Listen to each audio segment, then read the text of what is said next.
All right. Good afternoon, family. Good afternoon. Hey, how y'all doing?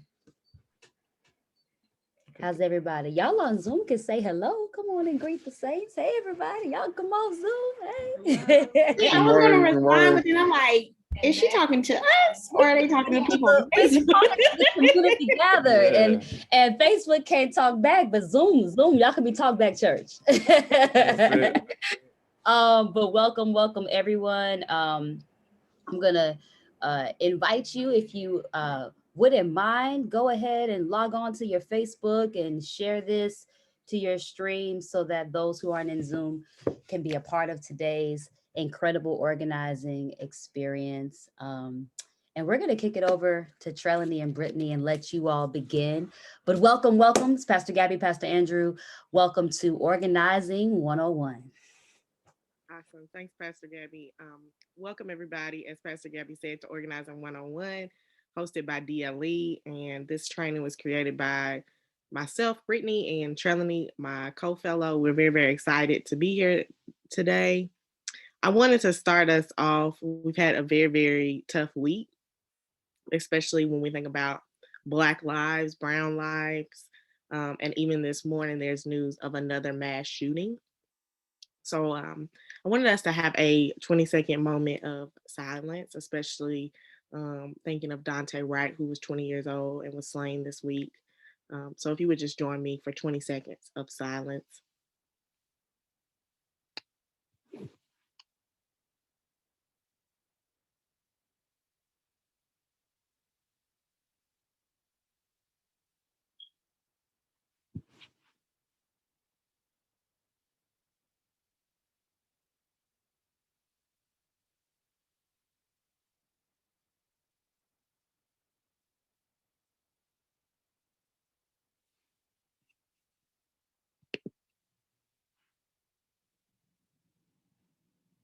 Thank you. So at this time, we are going to go ahead and get started with our training. Trelenny, if you would advance the slides, please. We'll go over our agenda. So we have our agenda for today. We're going to have an introduction from Pastors Wilkes, and then we're going to move into talking about what is community organizing and a little bit of a conversation around the church community and organizing. So what has been and what is the role of communities of faith and churches around organizing in the past and also as we aim to go forward. Then we'll have our power mapping training. We'll take a break between just a brief 5-minute break between power mapping. And then we'll move over to Trelenny for one-on-one conversations. We will have Q&A, and then we'll move on to our commitments and next steps.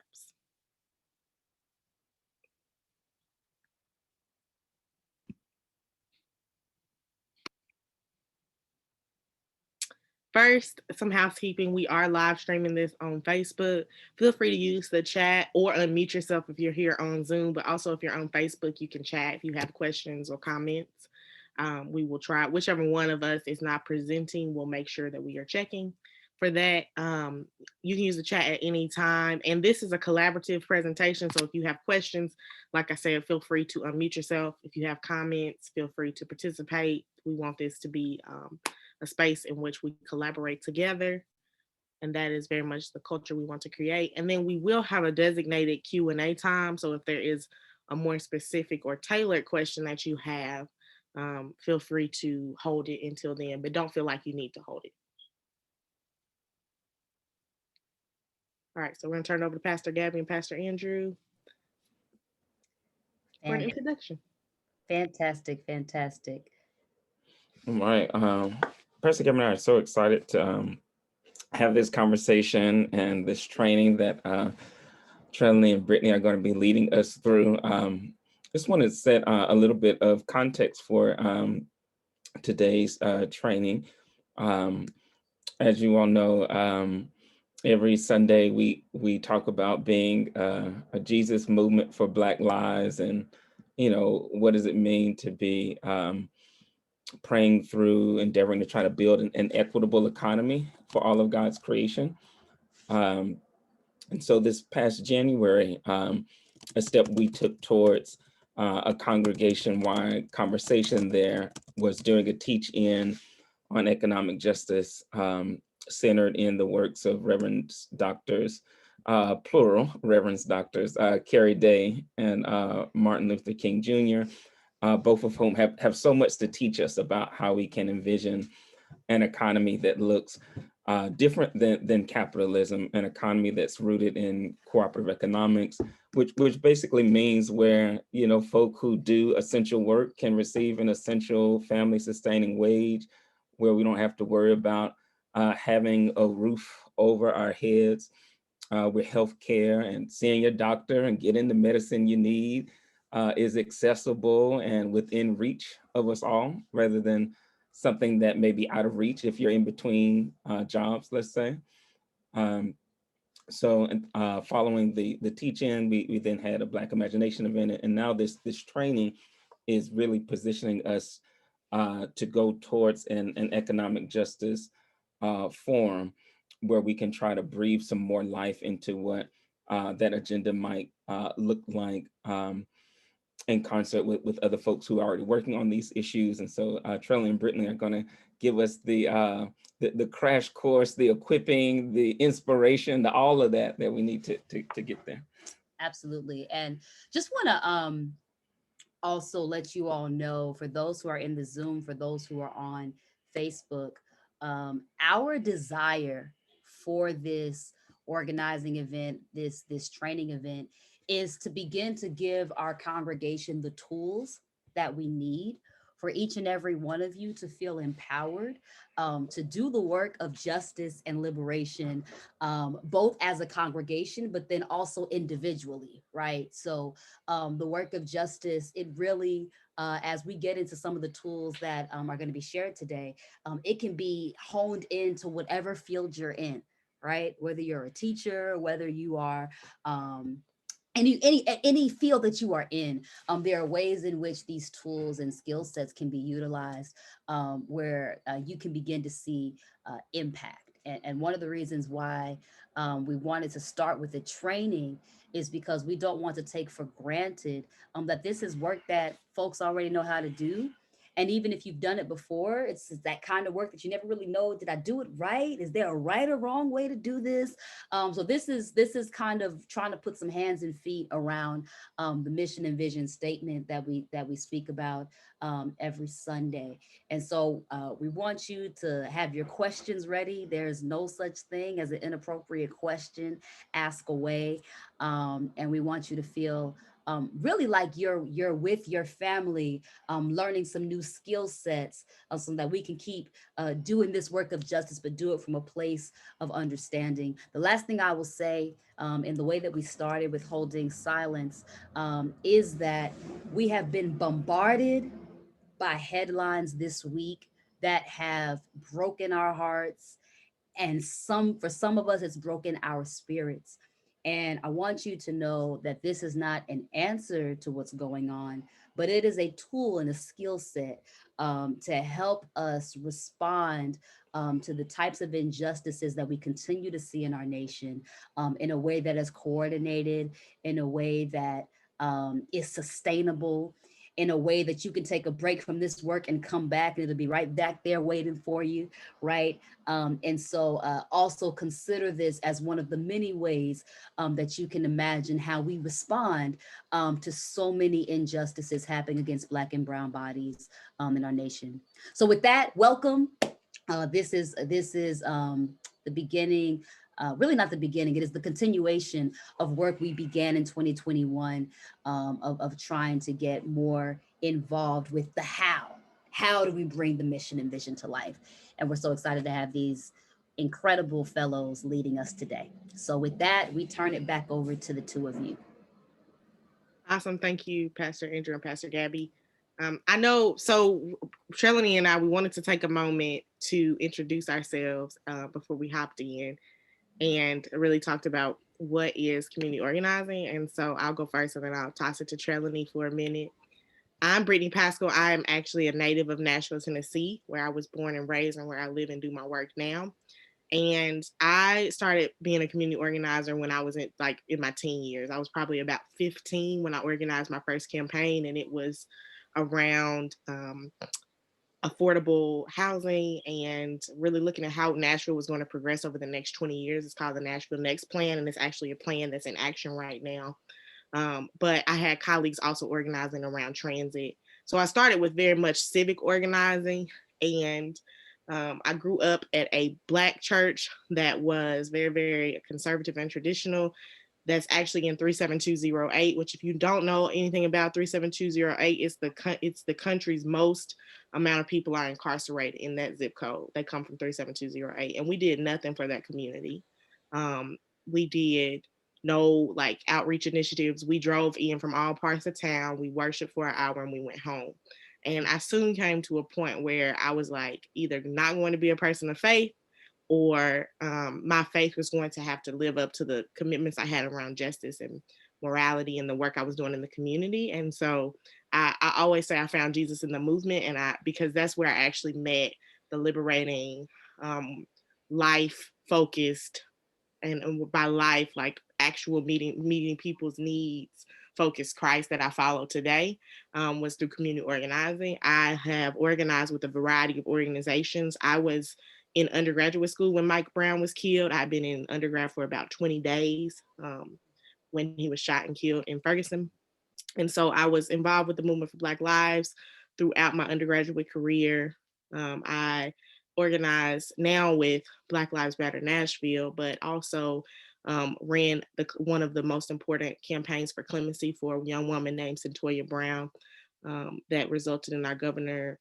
Actually, he was receiving at one point 6,000 calls a day from people all around the country. And that was a national campaign with Highlander, with Color of Change, and the Me Too movement.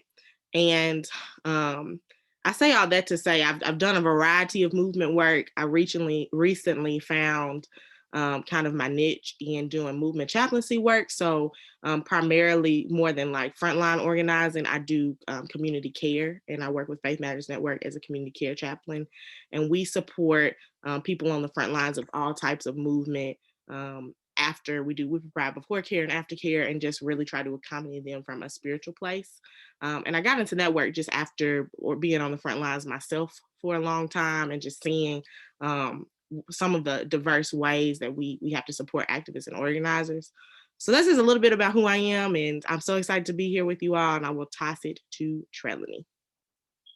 Thank you so much. Good afternoon, everyone. I'm Trelenny Joiner, and I have a little brief history. So for those people who say, oh, I don't know about organizing, I'm not sure what it is. I've been organizing for a year, officially getting paid for organizing for a year. And in the beginning, I was very nervous, okay, so that means I have to talk to people, and then that means I have to train people, and that means I have to do all this community engagement officially, and people are gonna see my face and hear my voice. And that was very nerve-wracking for me. So if you're feeling the same, I don't know where to start, this is a little scary to me because it's different. We're all in the same boat, or we all used to be in the same boat. I worked for the New Georgia Project for about a year. So I had influence in turning Georgia blue. Now that I'm not working for them, I can be very partisan. And it was an amazing experience I was a faith organizer. So I rallied churches together to do voter registration drives, to host civic forums, to give out information about voting. We also did rides to the polls. And then I participated in a poll chaplain program where faith leaders and other people of faith would come together to just, monitor the polls. And we know in Georgia, they tried every trick in the book to have voter suppression. And I think community organizing is just having the passion to have your community be whole and healthy. And if you have that passion, if you if you want to do something about the trash in your community, if you want to do something about the low income housing in your community, if you want to do something about the people who are homeless in your community and you feel like they deserve better, this is a great place to start to have that power mapping, and then also have those one-on-one conversation skills. So that's all I have. Well, that's awesome. Thanks, Trelenny. So the Trelenny did a great lead in for our next conversation, which is really what is community organizing. So what I wanted us to do is to, Trelenny, if you go back for a second, because I don't want them to see the definition. What I wanted us to do was kind of community curate when we're having a conversation about community organizing. I think it's sometimes important to demystify it and to make it very accessible. Like Trelenny said, we all had some type of entry point to community organizing. And as somebody who has been organizing for a good amount of time, it's a very cyclical cycle, right? I don't know everything about community organizing, and the things I do know, which I feel like is very much in the tradition of Afro-diaspora people, were things I learned in community, things that I learned from people older, things I learned from people younger, and things that I continue to learn. And so today we just want to hand you some of our tools in our toolbox, because I feel like that's what's most helpful for me as an organizer, is having a bunch of tools and being able to try those tools, fail with those tools, stumble with those tools. And so we want to give you those tools and then empower you to really know your community, know what your work is, and use those tools. So first things first, if you are on Zoom with us, you can also do this on Facebook as well. When you hear the words community organizing, what are your initial thoughts? What is community organizing to you? So I'm not looking for a textbook definition. I'm just kind of polling what is community organizing?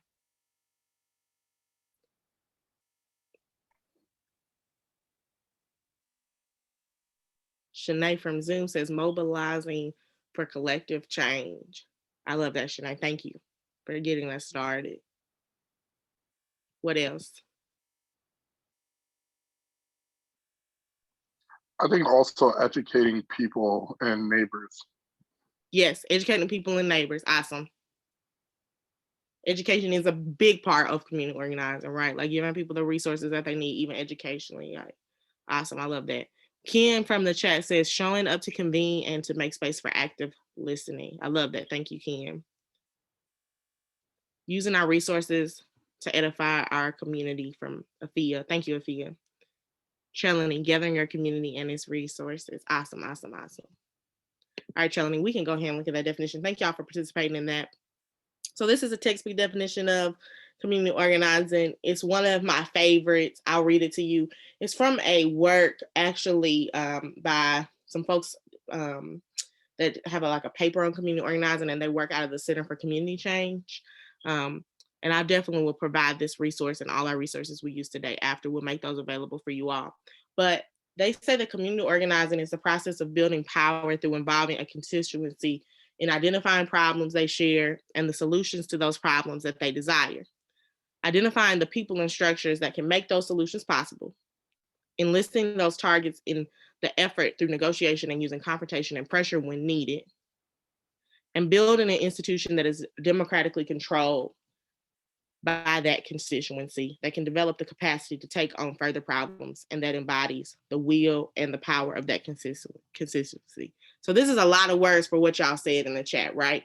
Is at its core, community organizing is a group of people from a particular community with particularly that have stakes in whatever is at stake, is the way I like to look at it, who identify problems, take action, apply pressure. So things like direct action and other ways of applying pressure to make that community more reflective of the community and or to meet needs. So that's that. When we think about community organizing, that's what we're talking about. That is what community organizing is. Community organizing is happening all around us all the time. We might not be calling it that, but community organizing is, yes, it is large scale things like fair wages. It's also the person who has lived in an apartment building for years who organizes so that the landlord is fair towards the tenants, right? The old black woman, the elder black woman that lives in an apartment building that makes sure, right, that she stays on the landlord so that when the pipe bursts, it gets fixed, right? So I say that to say we can all be community organizers in our respective ways, places, and works. it's about, like I said, knowing that community, getting in there, doing that work, and being strategic, using the tactics, using those tools that are in our toolbox. In addition to that, on the right side here of the screen, you're seeing kind of a cycle of community organizing. I find cyclical things to be important when we, especially in the current movement, right? Because otherwise, I think we can get into the habit of thinking that there's an arrival point. And so this is kind of a cycle of community organizing that I took from that I really liked. And today we're going to talk about more of the evaluation and reflection, and then moving into the relationship building component, because Trelenny is going to talk to us about one-on-ones, and we're going to talk about the evaluation and reflection component comes in when and the action planning component comes in when we think about why we power map. All right, Trelenny, we're good. All right, so to get us started, we are going to continue kind of grounding ourselves. And the way that we want to do that is dual. First, we want to look at a brief video about the Black church. And then we want to look at another work actually that was in Bloomberg about mutual aid. And what I want you to have, the question that I want you to have top of mind as we are looking at these resources for the next few minutes is, what is our role? And I primarily mean, what is our role as people of faith, as people involved in church, and more specific, especially for those of us on the Zoom, as DLE, right? So keep that top of mind, and we'll start with this first video. And Trelenny, I can share my screen to do the video if I need to, but you should just be able to click right. Nope.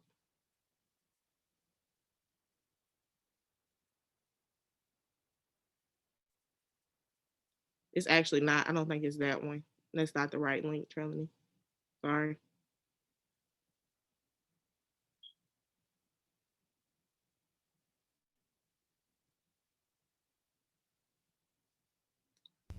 Community organizing has a long tradition in African American churches.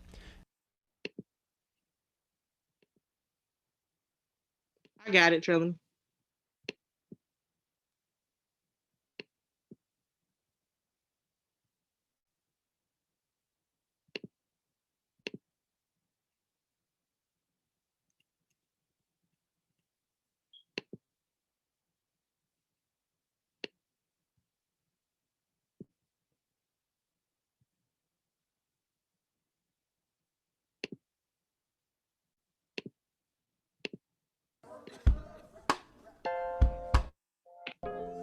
Christianity and slavery were long intertwined.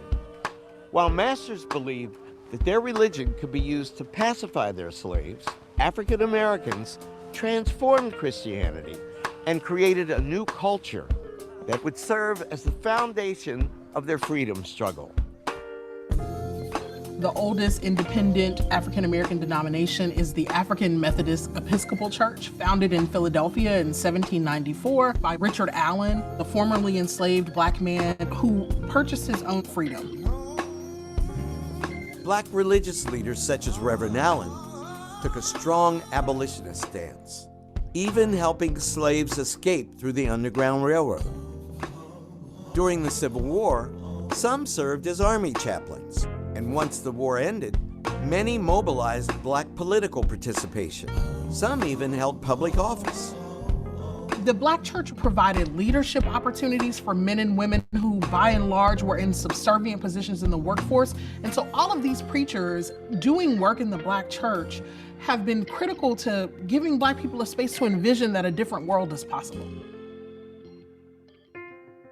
The late 1800s saw a dramatic proliferation of Black churches, and the church remained central to Black life through the 20th century, particularly at the height of the Civil Rights Movement. In the 1960s, the church is playing a much more overtly militant and political role in terms of trying to organize people to defeat Jim Crow, end racism, and also to promote economic equality. The tradition of Black religious leaders shepherding the freedom struggle reached its pinnacle, the Reverend Dr. Martin Luther King Jr. Dr. King fused religion, nonviolent resistance, and the prophetic tradition to challenge Jim Crow. while invoking the musical legacy of the spirituals that enslaved African Americans had created. Today, the Black church remains a fundamentally important institution in the Black community. The Black church has had to be everything to Black people because American society was unwilling to do so. Today, we don't need the church to do the same things for us, but do I think the church is still a relevant institution? Absolutely.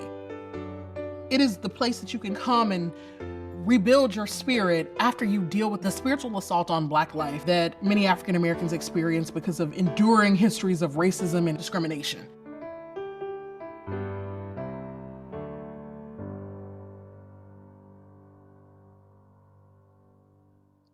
All right, thank you for watching that brief video. So Dr. Cooper actually ends there with an interesting argument that we don't necessarily need the church to do the same things that we once needed to do. I want us to think about that today. I want us to think critically about, do we need the church to still be an abolitionist and freedom movement? I would argue yes, especially after this last week and this year. So the next thing that I want us to do is I'm going to drop a link in the chat from Bloomberg, and this is a visual history of mutual aid. It was actually, we were given this resource by one of our DLE folks, actually our show up team leader, Ken. It is a really robust visual of the history of mutual aid. And so as we are reflecting on what our role is, what I would like for you to do if you have access to is to click this link. And what we're going to do for the next 7 minutes, because this is a visual resource, there is some reading. I'm going to put you in a breakout group, and what you're going to do is explore that with your breakout room partner, thinking about the video we just watched and the visual aid that I am just dropped in the chat for you on Bloomberg. Thinking about that question, what is our role? And then when we come back from breakout groups, we'll do a little bit of a collaborate board, and we'll jump into power mapping.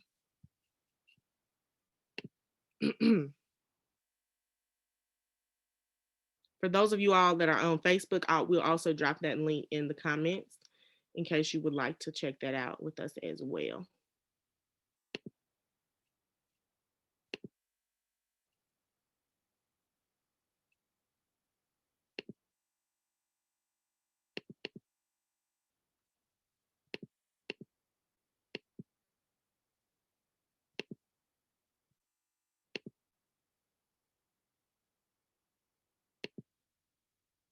With the NFL we had our like convening. So you had Panthers, you had NAACP Legal Defense, you had Black Lives Matter, Asada's Daughters, you had like all these folks in this room, and we realized it was a bunch of church kids, because we're like, everybody could sing, everybody was like, you know, we're a bunch of church babies that the church was like, at some point, a lot of times was like, y'all gotta get out, like, yo, you can't come here and talk that liberation stuff. And so I think a lot of our responsibility is to reclaim the narrative of the liberating Christ and the narrative of the church as organizing, as an organizing body. Yep, that's it. That's it. That's it. And there's often a history of deep collaboration. I'm looking at this Black Panthers Free Breakfast Children's Program. And one of the beautiful things I found out about that program is it starts in the basement of St. Augustine's Episcopal Church in Oakland, California. And so it's not the church working on its own. It's also not the Panthers working on their own. It's this kind of interwoven collaboration that leads to that's what you were saying, Brittany, that freedom work. Yes. Welcome back, everyone who was on Zoom. I wanted to just open the floor up, especially for those of you all in Brooklyn, and I know we have some team members on, to just give us a few seconds of what your group talked about. What is our role?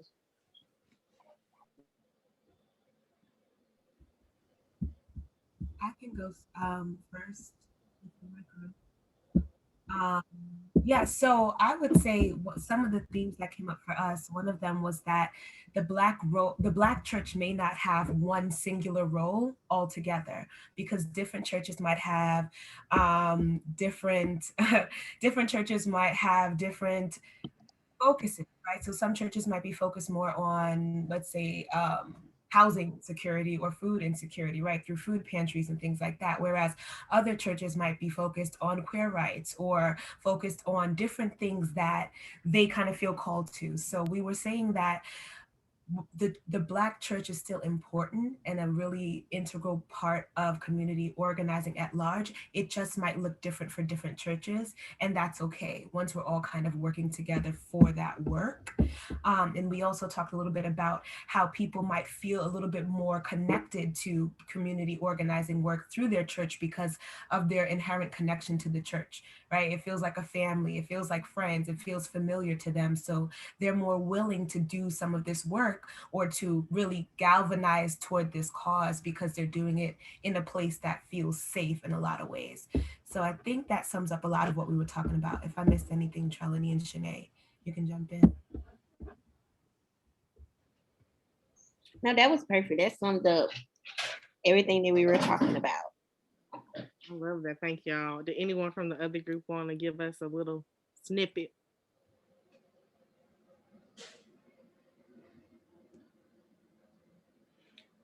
Sure, happy to. Not our group. Oh, not our group. I'm sorry. I'm sorry. We're ready.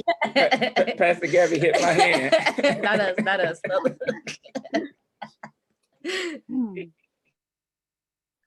Luke or Ken?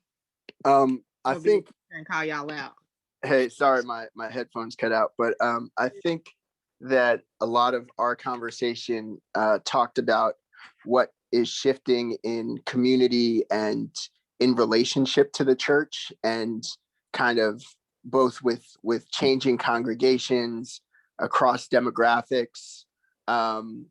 We talked a bit about just the pandemic and how like expectations of our relationship to our community is shifting. We talked about DLE and space, and thinking about, does the role of DLE change or shift if space is thought of as more permanent in relation to the need and the association of the church around the current community.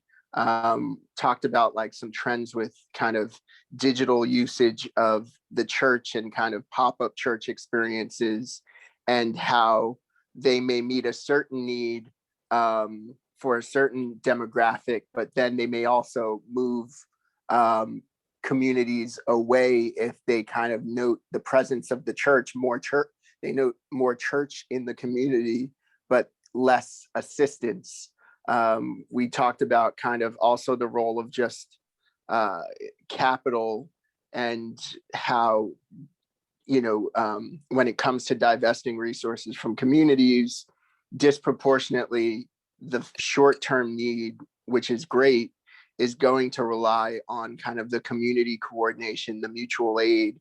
And so that kind of needs to be established in order for it to be properly like utilized in cases of emergency, because like, no one's coming to help in a lot of instances. So you have to coordinate. And then we talked a little bit about, how some of the change we expect to see will be hyper local. So like maybe scale isn't the solution, but it really is customized to what neighborhoods need, community boards being, hyper local, based on who lives there, but also who works there.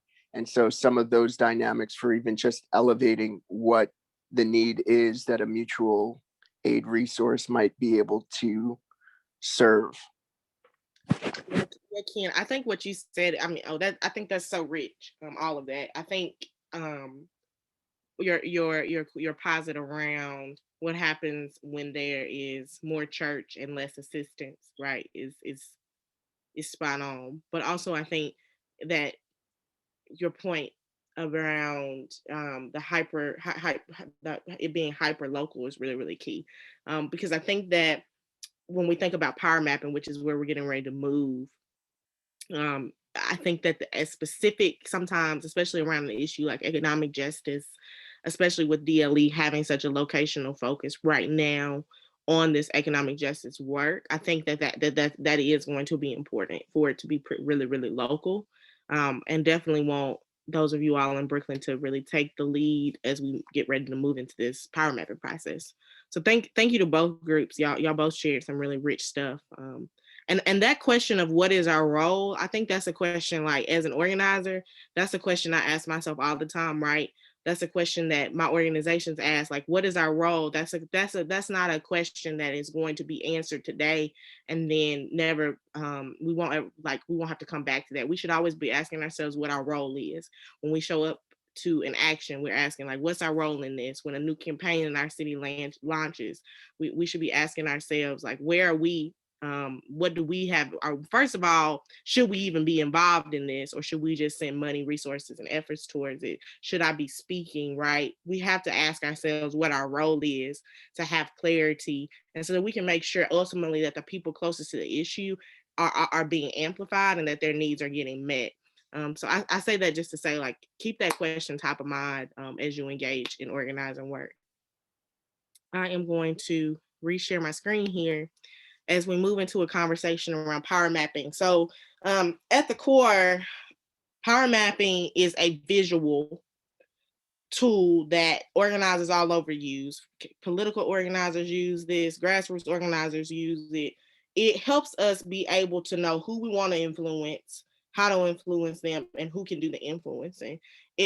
In order to reach a specific goal. Power mapping, when Trelenny and I talked about what are the tools we can start, like 2 tools organizers need, power mapping and one-on-ones to us go hand in hand, because power maps really help us to see what our relationships, influences, and even some analysis of power. It helps us to see that. And then one-on-ones help us to really start moving towards the action component of organizing. And so we want to introduce these 2 tools of 1,000 tools, some which don't even have names, right? We want to introduce these 2 tools to you today, starting with power mapping. So what we're going to do for power mapping, because it is a visual, is that we are going to, in a minute, share a Google Jamboard. And this is a collaborative whiteboard that everyone will be able to, whether you're on Zoom or Facebook, you can click onto this collaborative whiteboard with us and be able to see our power map in real time. But before we do that, I do want to just talk about what are the steps of power mapping. And we're going to go through these. We're going to identify players. So when we say we're going to identify players, a player would be the city council, a player would be the community board, a player might be the mayor, a player might be landlords, they can be organizations, people, entities, institutions. We're going to map those players. So that's looking at which of those players have the most power and influence, that have a middle level of power and influence, and that have minimal power and influence. And because I want to be clear about when I say power, I want to demystify that as much as possible. The power, for the context of this, there are lots of like complicated definitions of power. The one that's easiest to understand is the ability to act. So who has the ability to act, to leverage resources or time, energy, influence, who has that ability, and what is our relationship in relation to them or that entity or institution. We want to be able to identify the specific relationships, and kind of a step that comes in that is really questioning those relationships. Like, how close is this relationship? Who has the relationship? What are the things that come up? Like, how long has this organization been in the community? What has this organization done in the last 5 years or 2 years or 1 year? The research questions component is a fancy word, I think, or terminology for saying that it kind of comes out in the wash, is what my grandma would say, right? Like, in the process of identifying the relationships, you're going to have some understanding around what those relationships are. And then finally, and probably most importantly, you're going to have some analysis of that power map, some strategy, and some next steps. Power mapping takes time. it takes time to have a completed like full power map. It's something you're going to come back to because you'll have a one-on-one with somebody or a meeting with somebody, or somebody will put something out. I've done power maps and the next day some type of legislation passed and we had to come back and completely align it. So just like most things in organizing, it is not a like an absolute, but it is I have found this to be a very good guide of where to direct energy. Are there any questions from folks on Zoom about that, like very crash course steps of power mapping?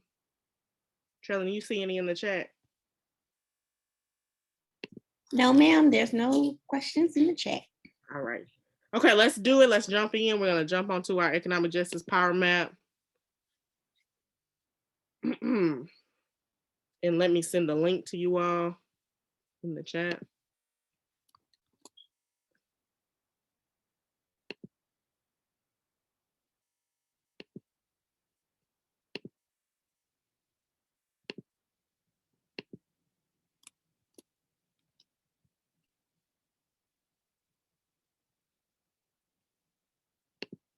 Now, this is the part of this where I need you all. I'm gonna need you all to participate. So if you would join me on the Jam board. I know I see Trelenny.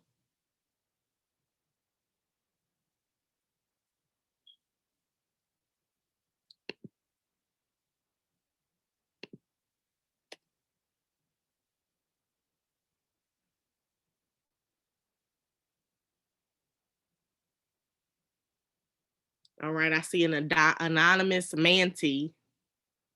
Okay, thank you, an anonymous mink armadillo. Google kills me with these animals. Perfect. Okay, awesome. All right, so let me give for some just housekeeping purposes. Everyone can see my screen, correct? Trelenny, you all are seeing the symptoms and problem causes tree here? Yes. Okay. On the left side here, let's see if I can get my pointer. I can. All right. I want to just show you all some tools, okay? So let's see here.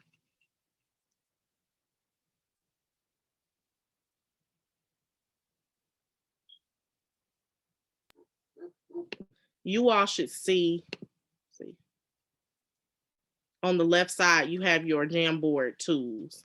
The top here is going to be your pen, where you'll be able, if you wanted to write, mark, highlight, or paint, which we won't be using too many of those, that's what you have there. Here's an eraser.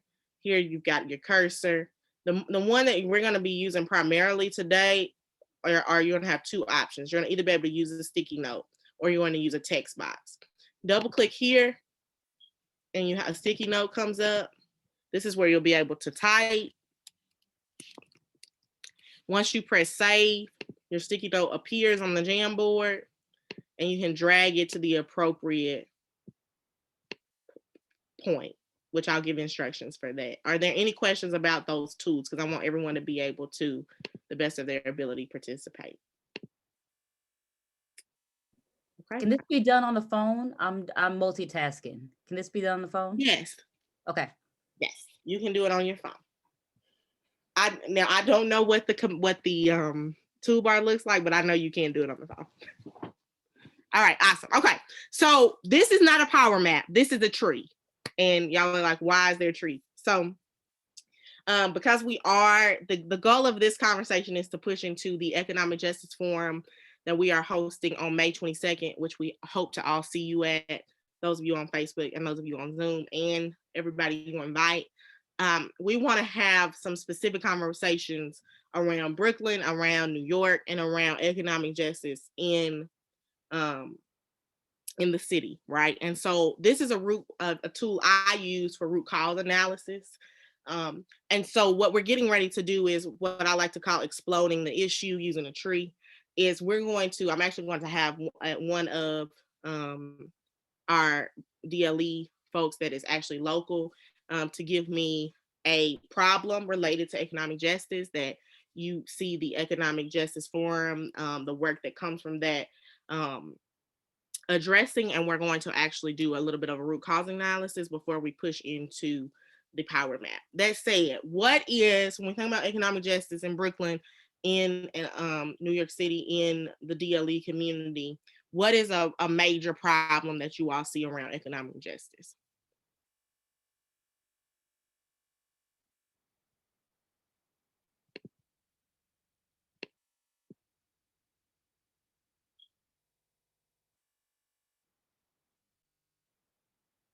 And you all can you can speak or type in the chat. It doesn't matter.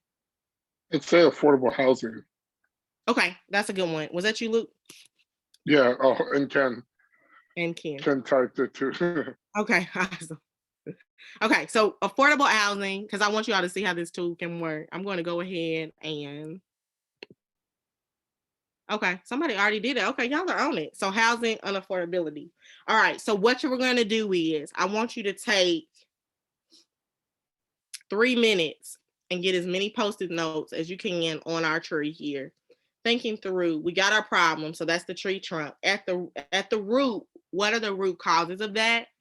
And then when we think about the tree leaves, excuse me, hold on one second, my screen just.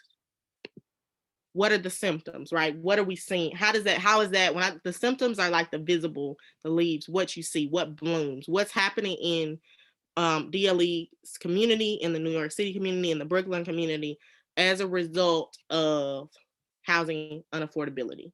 So like I said, what we're taking the next few minutes to do is put Post-its in 2 places. The causes, which is the roots. What are the causes of this unaffordability of housing? And then what are the symptoms? And be as specific as you can, right?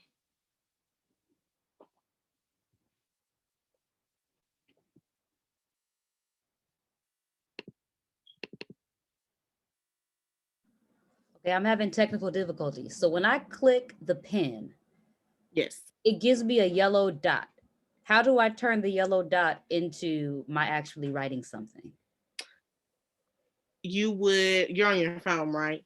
No. I moved to laptop actually because I wanted to. Okay, so the pen, what you do when you actually pull down is it'll start writing. Oh, okay, I don't want the pen then. I want to type. Right. So if you want to type, use the sticky note. Ah, there it is. Thank you. Okay. Okay, I'm good to go.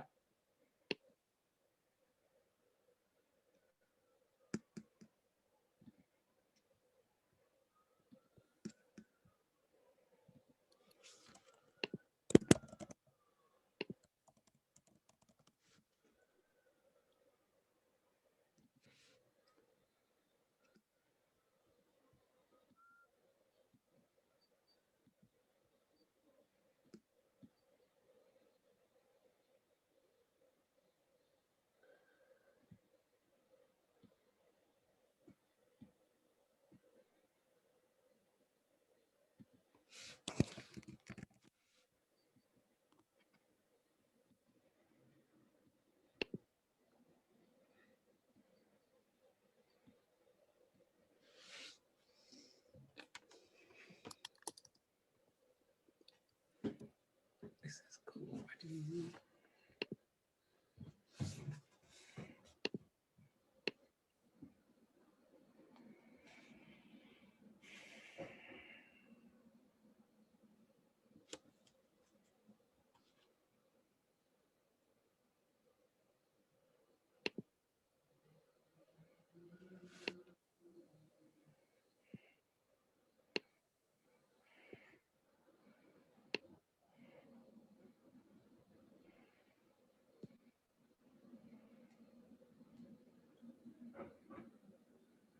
I love it. I love it. I love it. Always fun to watch these just populate. Not fun because we need to solve the inequity, but fun to see us collaborate around it. And for those who are on Facebook, Brittany, can you give just a 30-second explanation that what's populating is coming from the folks in Zoom? Yes, so the folks on Zoom, and we also, Pastor Gabby, we could put that link in the comments if anybody. It's also in the, I've dropped it in the Facebook comments. Perfect. Okay, so yes, this is community curated. So this is coming, like this is happening in real time from real people on our Organizing 101 training on our Jam board. we are populating the root causes analysis around one issue of economic justice that was also given to us by two of our DLE folks, which is housing, the lack of affordable housing. And so we're populating our causes at the bottom, so our roots. We have our problem, which is the trunk, and then we're populating the symptoms of housing unaffordability at the top here of our tree.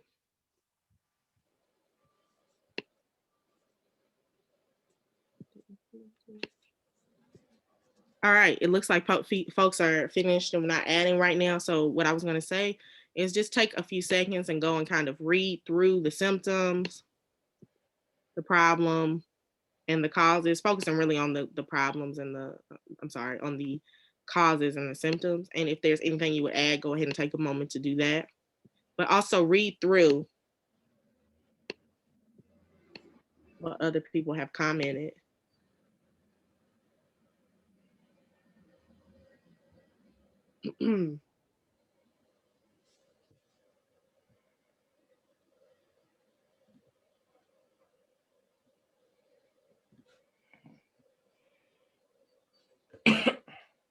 Is it possible for us to read out loud? It's a little bit harder to see on Facebook, some of the wording. Yes, absolutely. I will read out loud. So for our symptoms, we have, I actually start with the causes. So at our root of our tree, we have gentrification, failed policies, barriers to civic participation, voting, information made public to influence policy, etc. We have too much influence by developers, gentrification, the detrimental generational wealth gap, housing costs and incentives for developers to build new and affordable housing, supplies and margins, low minimum wage, greed, racial capitalism. In our symptoms, we have lack of jobs paying family sustainable wages, bills versus living, healthcare too expensive and not widely available, living wage has been unattainable for a large portion of the workforce, predatory landlords, evictions, housing not seen as a human right, homelessness, health inequities exacerbated by high stress and weathering, high unemployment rate, tax rates not adjusted based on community, loss of diversity. I feel pretty good about that, especially in how quick we did it. So for sure, so several reasons I want us to start here. First, like I said, I think this is a tool you can do one with little resources, right? If there's an issue you see when you come across organizing, you can explode the issue, use a root cause analysis with a piece of paper, with a post-it flip chart, or you can use a tool like a Google Jamboard. The reason I use Google Jamboard is because it's an accessible tool, it's free, it's no cost. People don't have to sign in. They can do it on their phone. It's easier though on a computer. So this is a tool to have in your toolbox as well. But like I said, I wanted us to kind of start here to get our imaginations going before we roll to power mapping. Are there any questions about that before we kind of go over to our next? And we also will be able to save this. So at the end, we'll be able to download this and open it back up, edit it. Which is, it's good to be able to look at these things. All right. So we're gonna move our frame. So if you're on the actual computer, you're gonna wanna go back to the first page there where you see our power map. All right, so for our target and our objective, which is the first part of power mapping, is determining what your target and objective is. My words of caution or advice around this is that it needs to be as specific as possible. Sorry, Brittany. There is a Facebook question from Mike. Yes. Yes. Mike, we see you have a question. Go ahead and drop it. And I'm sure Brittany is happy to respond to it. So he just indicated on Facebook that he has a question. The question itself he hasn't typed yet. So just know there's a question coming related to the exercise we just did. And here it is. He says, can you quickly clarify the causes from the symptoms, how those differ? Yes, for sure. Let me go back over to the visual. That's a great question. So This is why the tree model is, I think. It sounds like things are overlapping. So he's trying to understand the difference. And they do, right? Like, because for instance, a symptom, housing not being seen as a human right, is a symptom and a cause, right? We don't see housing as a human right. It causes housing unaffordability, but it also is a symptom because it's cyclical in nature, right? We are socialized around housing as a human right or not. And so if we've been socialized for housing to not be a human right, it is going to cause behaviors on a societal level that perpetuate a system of housing not being a human right. And so that is a symptom and a cause. But some of them will overlap, some of them won't. A symptom, though, is like the leaves. Is what you see as a result of the particular inequity. The cause is like this, is more of the seed level. What was planted that makes the tree of housing inequity, housing unaffordability be able to grow.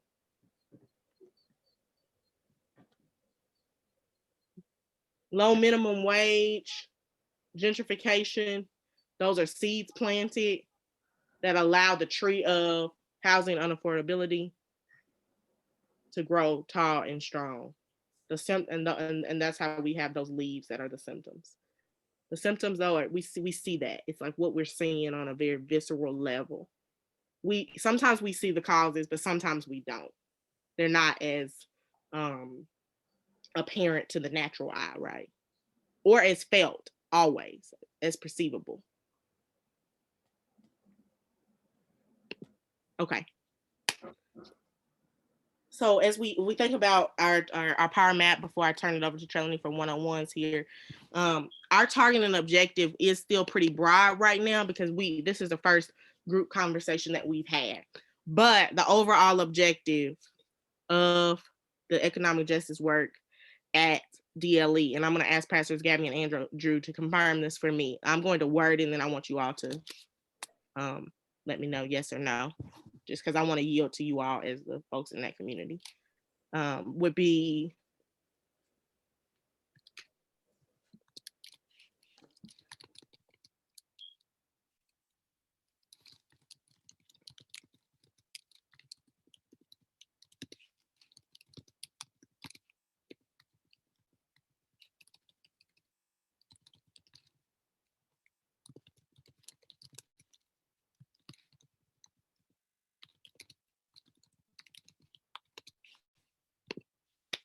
Is that? Yeah, I think that's a good crack at it. And by that, I mean, I think that hits a lot of it. One of the things that came up most frequently was housing unaffordability, which is a cornerstone of an equitable economy. But, you know, there are also things like healthcare. You know, you could have housing, but if you're sick and you can't even enjoy where you live, that creates a relevant challenge. And so sometimes the economy is narrowly construed to mean only questions of employment and budgets and public investment. But the economy, in a broader sense, speaks to all of the key functions of society, right. Things like, you know, education, employment, and housing. Yes, right. Absolutely. And so what I want us to do for the purposes, we're going to do this similar to the way we did the tree. Pastor Andrew made a very important point. An equitable economy is, there are a lot of components of that. Because we just, because one thing I think with power mapping is good to be specific. And one way that you can do that is to do layers of power mapping. So in this case, what I would do, my first layer, I would do just focusing on affordable housing. I map that out, then I come back, budget, et cetera, because there is going to be some overlap. But because this is a new tool for some of us, I want us to keep in the vein of affordable housing because our minds are already there. So let's think about affordable housing. Let's look at this. So let me tell you kind of what's happening on this axis. On this axis, we have our most influential or powerful in terms of the objective. Who in Brooklyn is the most influential or powerful? That can be organizations. That can be, like I said, entities, institutions. And so you're gonna have your X and your Y here. So you're looking at here. You're looking at who's most influential. You're looking at who's least influential. So that's kind of the first question. It's a question of influence. This other axis here you're looking at who opposes and supports, right? So people are being, and entities are being dually mapped here. This first question is a question of straight up influence and power, right? When I said power was the ability to act. The second question is a question of alignment, right, to your particular goal. When we get to the point of strategizing around our our power map, both of these questions are going to be pertinent because that's going to tell us how to target. Any questions about kind of what we have going on? So can Luke or Ken, can you all give me an organization in Brooklyn that is supportive of economic justice or an equitable economy or even affordable housing, but that does not have a lot of power? Can you give me an example of that? What is an organization that is supportive but doesn't necessarily have a lot of power?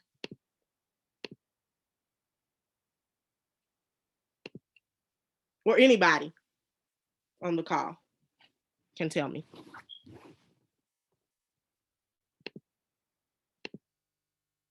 Community boards. Okay.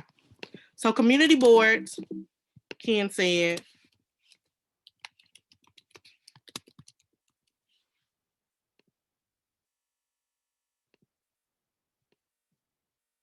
they are supportive, but they lack the power, right, to enact a lot of change. So they would go over here because they support the objective of position. I place them right about here. Does that make sense? If so, nod or type yes in the chat. Yeah, that makes sense. Okay, awesome. All right, so now what I want us to do, same thing that we did with the tree. I want you to take a moment thinking about, we're just focused on affordable housing, and let's put some people on this and boards, entities, institutions on our power map.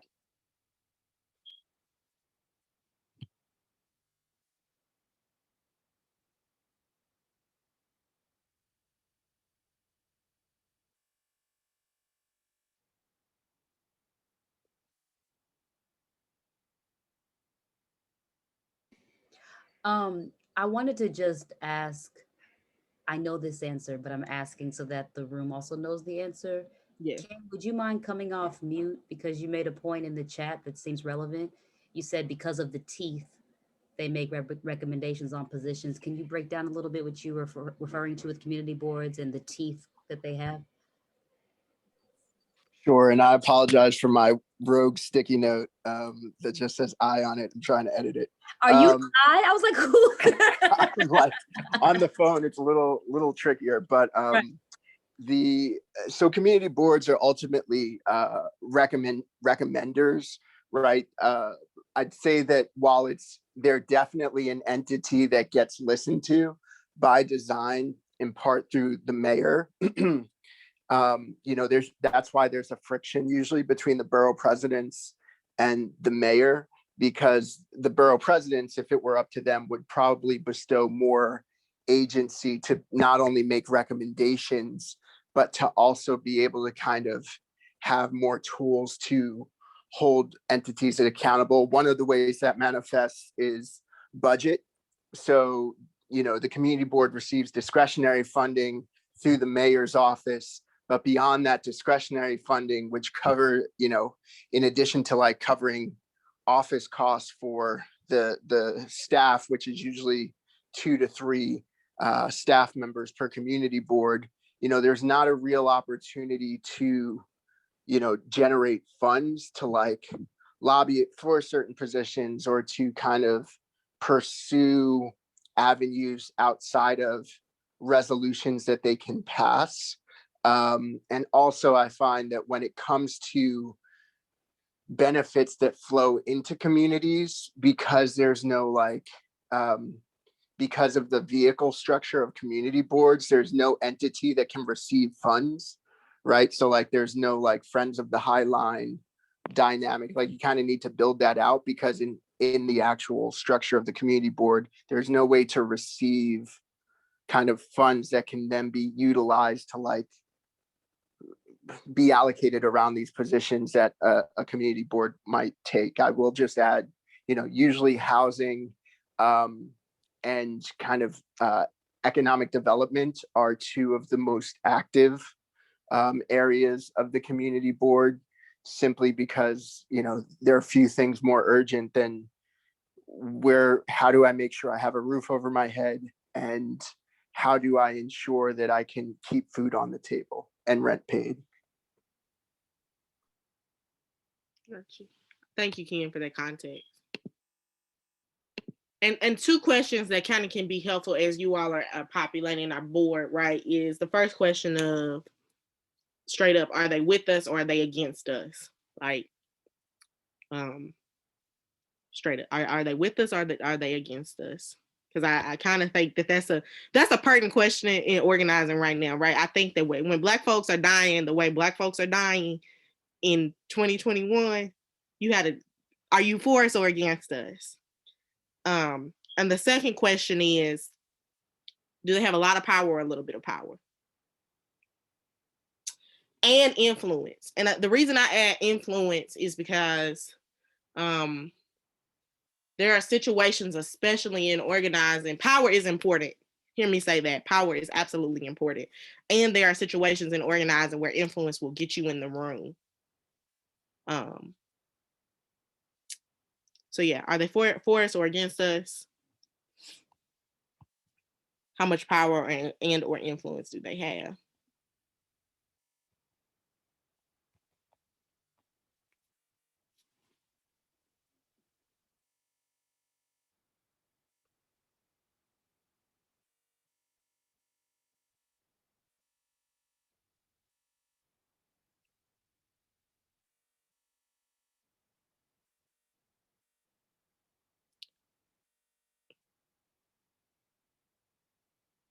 Take a few more minutes and populate that, and then I'm gonna add another layer.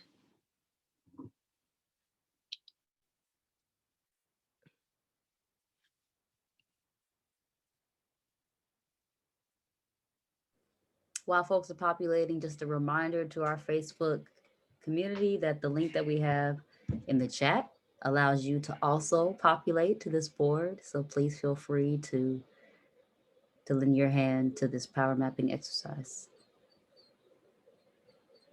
I feel like I'm on Clubhouse, resetting the room,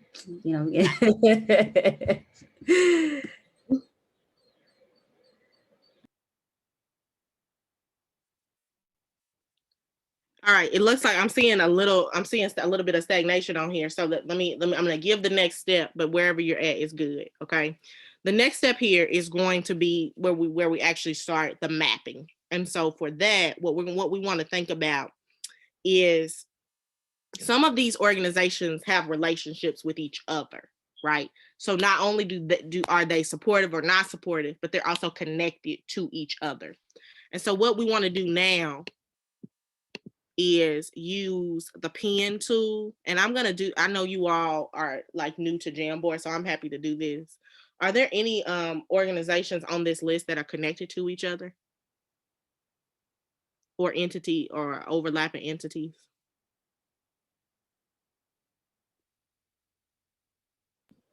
The Housing Justice for All movement, which is on one of these little post-it joints. No, thank you, Brittany.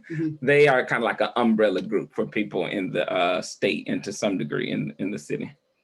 Got you. Okay. So are they connected to any other group that's on here at all? I think NHS and Brooklyn movement and some of these other folks are a part of that. NHS. Where's NHS on here? Neighborhood Housing Service. It's Neighborhood Housing Service. It's under the borough president. Yeah. I got it. And what is the other one? What's the other one you said? Brooklyn Movement Center. Lord have mercy, this is arts and crafts. This is powerful. Okay, I just want to be able to demonstrate for them as complete as possible. So that's perfect that it's just two. Okay, so that would be our next step, right? We would match these relationships. right? Like if entities, you want that to be, and you would code this over here. So I'm gonna just code and ignore my terrible penmanship. I do not write like this in real life, but I'm gonna just code this relationships, just so I know when I go back and look at my map.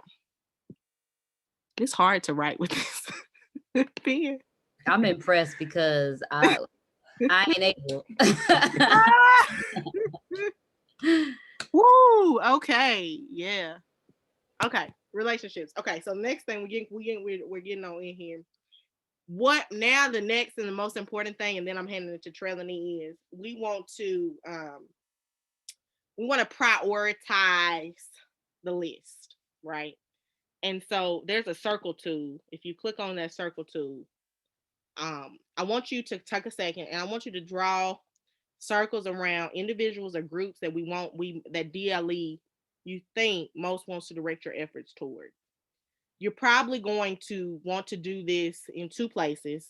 The first is going to be the people who are most with you and the people who have the most influence, right?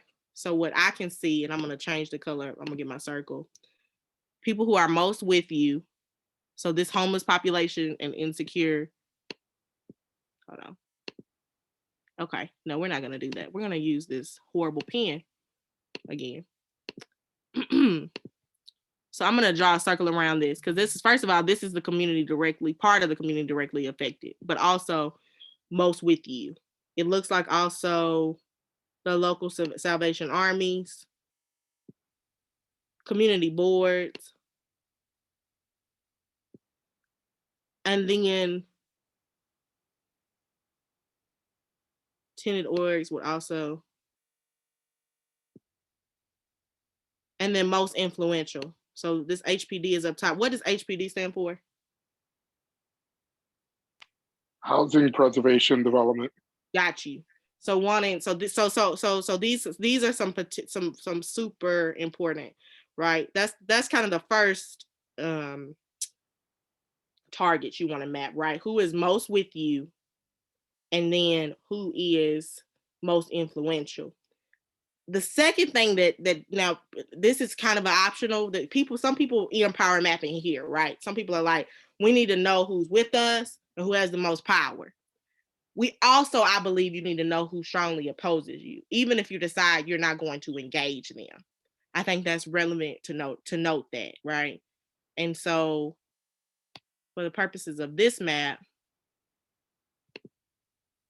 I'm going to use yellow, right? So we see wealthy white neighborhoods, neighbors and businesses, the real estate board of New York, right? It's good that you got to know who's also against you, right? And so now we have oppose.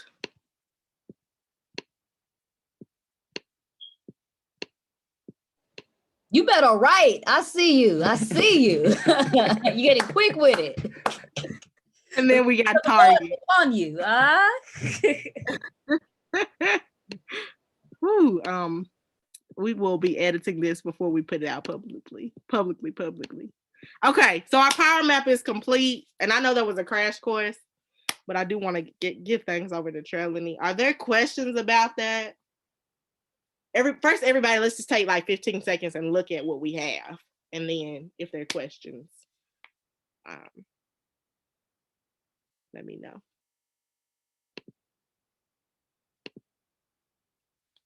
And thank y'all because y'all did this. I really just wrote sloppy on the screen. So thank y'all for participating. Okay, Trelenny, I'm gonna turn it over to you if there are not any questions in the chat. And I'm gonna stop share too.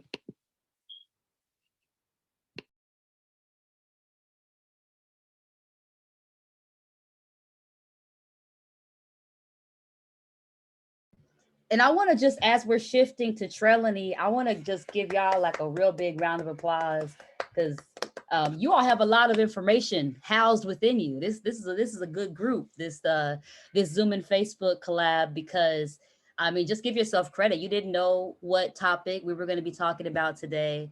And look how quickly you filled in the chat. And hey, Carla, that's one of our Hamptonian sisters who's been a part of DLE community. She's in Atlanta right now. So we got Atlanta on the call. We got Nashville on the call. We got New York on the call. We got folks, Mississippi on the call on Facebook. So I just want to just kind of pause and just say like that was great work. And we're getting it oiled up so we can make nationwide impact for justice and Jesus, right? As a Jesus movement for Black lives. I love that, Pastor Gabby. One of my favorite organizers, Adrienne Marie Brown, she always says it's in the room. It's in the room. It really is. And I'm going to amend that and say it's on the Zoom. Yes, in the room, on the Zoom. We love to see it. So just I'm fired up seeing y'all do this, and more to come. But now we're going to kick it over to Trelenny to take us a little bit deeper. And also, if you need to reference during Trelenny's one-on-one, I did drop the JPEG of the power map in the Zoom chat, so y'all have that. All right, Trelenny. Okay, thank you, you all. So once you have like mapped out your power, figure out the people who are for you and people are against you, you start those one-on-one conversations with the people who are for you so you can increase the power that you have. I like to say it's more of a collaborating effort. So it's not just, oh, I'm coming in and I just want to use all your resources. It's like a give and take. Like I have bread, you have butter, we can make a sandwich. So to begin, we'll cover preparation for one-on-ones, conducting one-on-ones. I'll do like a do's and don'ts to kind of simplify it. We'll do talk about follow-ups, and then we'll do like a little small practice if we have time. So to prepare for one-on-ones, you need to identify your community, and that's where your community network, and that's your power mapping.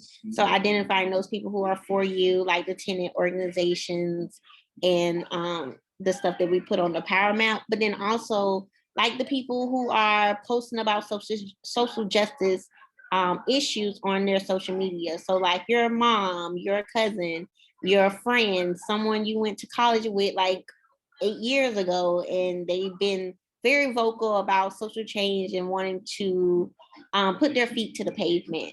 So I want to make sure that I iterate that your community network isn't just people who are already exercising their voices or the power that they have within their community. It's also people who are thinking about forming some kind of community to promote change, but they just don't know where to start yet. So that includes like your grocer or someone in your neighborhood that you might know, you might not know. Power is everywhere, and we just have to recognize that power. So to prepare, you need to have knowledge, which means you need to know the person you're talking to.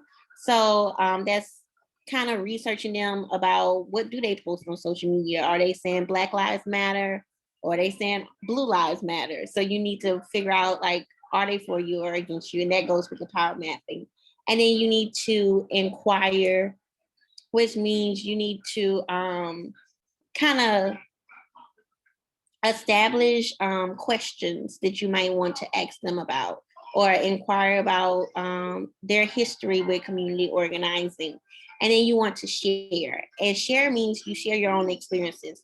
So you share your values, you share your experience with organizing, you share your passions about creating affordable housing, or doing something about low income and minimum wage. And then you when you're preparing, you prepare your commitment. So in this meeting, the most important thing to do is have a commitment. So leave that space thinking with, okay, I met with Jane Doe and she committed to power map her own community. Then we'll have a follow-up meeting maybe 2 weeks from the first date. And then in that follow-up, she'll share her power map, and then we'll talk about one-on-ones. Or she agreed to power map and have a one-on-one with at least 2 people from that power map exercise. So that's the commitment. You want people to actually leave with an action. And that goes to setting your time, to setting like specific time and dates for those actions to be completed. Then you think about the time that you want to have this meeting and then also the location. So I think of it as intentional hospitality. So if we're meeting at a cafe or at some restaurant, I'm thinking about, oh, do they need to buy something to drink? Have they eaten yet? Would they want to get food? Since most of these conversations will probably occur over Zoom given COVID restrictions, you don't really have to worry about if they eaten or if they drunk anything because they'll probably be in their house and that's out of your wheelhouse. But it's just being intentional about, okay, well, if I'm doing a Zoom at 2:00, making sure that 2:00 works for them and not just saying, well, this is the only time I have available. You want people to be as comfortable as possible, especially when you're asking them to join you in a project and then also commit to some kind of action for that project. And then you also need to set a reminder. So if you have someone who you're supposed to be at Zoom on 2:00 on a Thursday, maybe contact them on Tuesday, like, hey, thank you for committing to do a one-on-one conversation with me. Are we still confirmed for Thursday at 1:00? Well, 2:00, I said that wrong. So as far as conducting one-on-ones, is 3 basic steps. So the first step is to break the ice and introduce yourself. So explain your interests, your purpose, the campaign that you're doing, or the organization that you're with. So that goes back to sharing, like sharing your experience, why you're here, what you want them to do, and then allow them to talk. So that's the second step. It's not an interview, it's just a kind of conversation where you're learning about them more than you're telling them about yourself. So the breaking the ice will probably be like 10 minutes. And then you want to spend the majority of the time you have together learning about their values, their purposes, and the resources they have. So that goes to the 70-30 rule, where you let them talk 70% of the time, and then you talk 30% of the time. And that 30% will be just explaining your interests, sharing your experience, and then asking them to commit to something, which is step number 3. But the takeaways you should get from this conversation is their identity. So what they, if they identify as someone for the community, then you need to know that their values, their purposes, their passions, what kind of change they want to make in your community. So if they're more focused on affordable housing, but you're doing a campaign about, oh, why am I drawing a blank? If you're doing a campaign about voting rights, you two are not really on the same path. You can do work together, but it's best to get people who are on the same topic or looking to make the same change. And then you need to know what kind of role they can play in your organization or with the project that you have. So identify them as a person and their interests, figure out what change they want to make and if it aligns with your campaign, and then figure out where they best fit in to make that change with you. And then lastly, you invite them to make a commitment. So that's a specific time and action. So if you want them to do power mapping and you give them a week, say a week from today, you'll say, okay, well, thank you for meeting with me. Next week, we'll go over your power map and then we can talk about you making one-on-ones. Or if they're like confirmed and confident in making one-on-ones and doing a power map by themselves, you say, okay, I'll give you a week. We'll talk back again and then we'll go forward from there. As far as DLE, our commitments will probably be at this point attending the Economic Justice Forum. So do's and don'ts. Do schedule like 30 to 45 minutes. Most people don't have, for me during COVID, you got a good 30 minutes for me. And it's not because I'm not interested in the topic. It's just there's so many things going on in my mind that any conversation longer than that, it becomes kind of cloudy. So do listen for 70% of the time and talk for 30. So don't dominate the conversation. You don't want to do that because then people feel as though you're just kind of using them in that situation. And that might not be the case, but if you talk majority of the time, people feel like they don't get a word in edgewise, and then you won't be able to identify the person's skill sets. You won't be able to figure out their passions. and then you won't be able to understand how they best fit in your organization. So focus on exploration and learning, and that's exploring the person you're talking to and learning about their experiences. Share your experiences, your motivation, and your vision.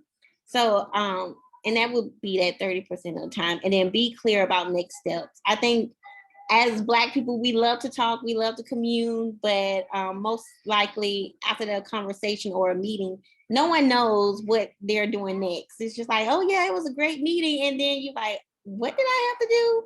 Or what did I commit to? And we're going to talk about follow-ups, which gives people a concrete, like written out thing of what they will do. But it's also best to kind of make sure you get it in that moment, and then you also follow up to remind them, because we know with COVID, sometimes things slip. And then you're like, well, I know I was supposed to do something, but I don't remember exactly what. So that's why you like follow up with an email or a text message, something in writing to let them know.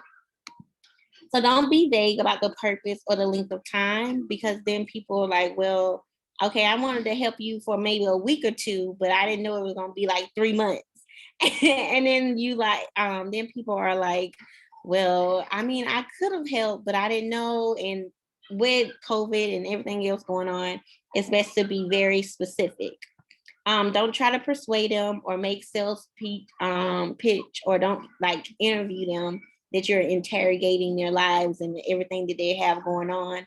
It should be a very light and easy conversation. Even if you don't know the person, it shouldn't be like, well, what did you do last week at 2:00 in the morning? That's a little intrusive, and we want to keep it as light as possible, but we don't want to kind of chit chat about private interests. So you don't want to talk to them too much about like their family or anything personal going on. You should stick to the subject at hand, but make sure it's light enough that people feel open enough to share. Skip stories to get to the point. So even though you want it to be very concise, you also want to be able to like share stories and make people feel as though you're not rushing the conversation. So it should be light and easy. You shouldn't like stay too off topic. And that's why it would kind of be best to do an outline of everything you want to talk about. And then never not end the conversation without a plan. And that goes back to those clear next steps. So either have a plan to follow up and meet again, or have a plan for them to do some kind of action item. Okay, so follow-ups. After you conduct your one-on-one, you'll spend like 15 minutes debriefing. So that's like writing down what you learned, writing down the next steps that they agreed upon, and then any other helpful information for you to remember the conversation that you had with this person, and then also the next steps that you need to conduct. And then it's best practice to contact them within 24 hours. And that's just an email like, hey, thank you for meeting with me on Wednesday at 1:00. Per our conversation, here are the action items that you agreed upon. If you need anything, reach out to me. And then if you want to, you can check in with them again. Maybe like 2 or 3 days afterwards, like, hey, do you need anything? Here are some resources that I found that might be able to help you. And then also communication. So that communication will be your next meeting of, okay, you did your action items. Let's go through it together and figure out next steps. So community organizing is just a series of like one-on-one conversations. And I didn't call them one-on-one conversations at the beginning of me organizing. It was just in the initial meetings to tell people about my campaign, how they can fit into the campaign, and then also their own desire to do some kind of some kind of faith justice work. Okay, so we're gonna practice. It might not be 30 minutes. Since we kind of know each other, you really don't have to identify a group. But if you want to, well, we can do this 2 ways. We can do breakout groups where we talk to each other and come up with like some fictional commitment, or we can start to kind of outline talking to tenant organizations and the people on that paramount. Which one would you all prefer? Oh, I can see it here. Bring your hands, Trelenny, whatever you want us to do. Okay, I think it would be best to kind of do a more personal. So if we already know each other, we can just have that conversation. So I put you all in breakout groups, and I want you to just have a conversation about joining or coming to the Economic Justice Forum, and then your action item for that person will be for them to put it in their calendar. I don't think it's not a registration week, is it, Pastor Gabby? Or we're just showing up to Zoom? For this event, it will be free, but we are going to ask people to register because we want to keep track of who shows.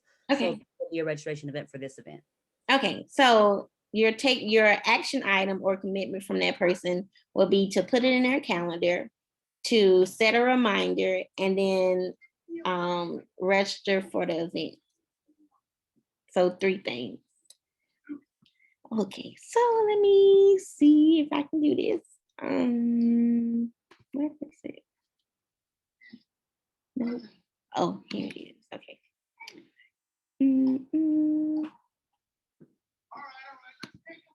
Okay.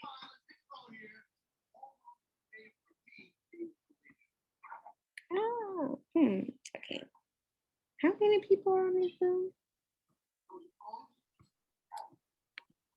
8. Okay. For some reason, I'm not seeing everybody. I got you. You want me to? I need to be made co-host again. Oh yeah, can you do it, Brittany? I'm sorry, you all. I have no clue how to work Zoom. I just come on here, go to my. You're good. No worries. Let me stop sharing. See.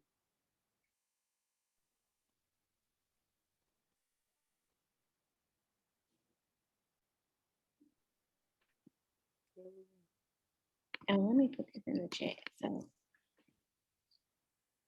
Oh, looks like you got it. I'm gonna start. Okay, let's see. This is what we'll do.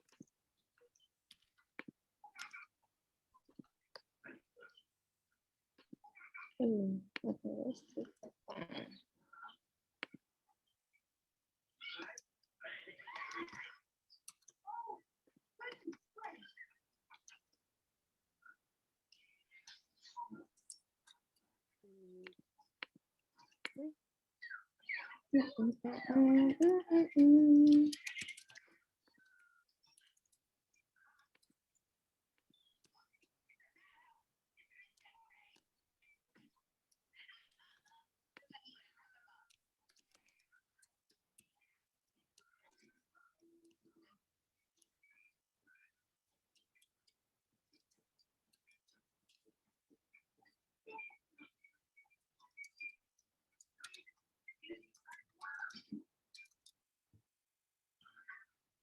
Okay, before Brittany put us in breakout rooms, I want to go back over the time that you're spending.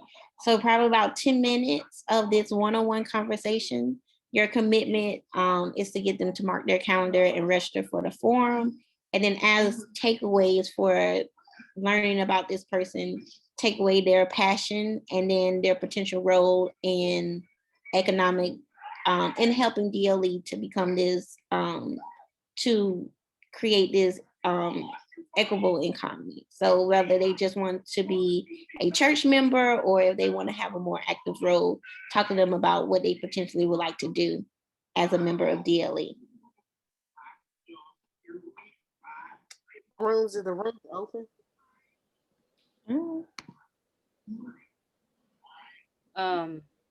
I think we lost Brittany's back, but I think we lost her. So let me make her co-host again for the rooms. Kicked me out when the room's open. So strange. Okay, here we go. The room should be opening now.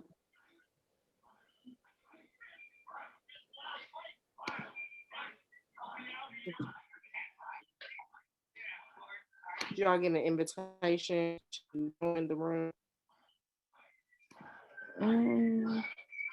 I didn't. I put you. I left us out because Okay. Yeah, so we wouldn't have gotten it.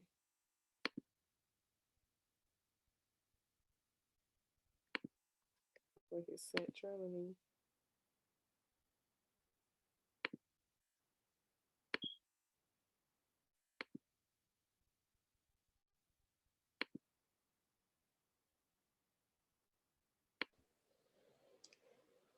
And while the breakout rooms are happening, let's see, I think everyone is good to go. Great.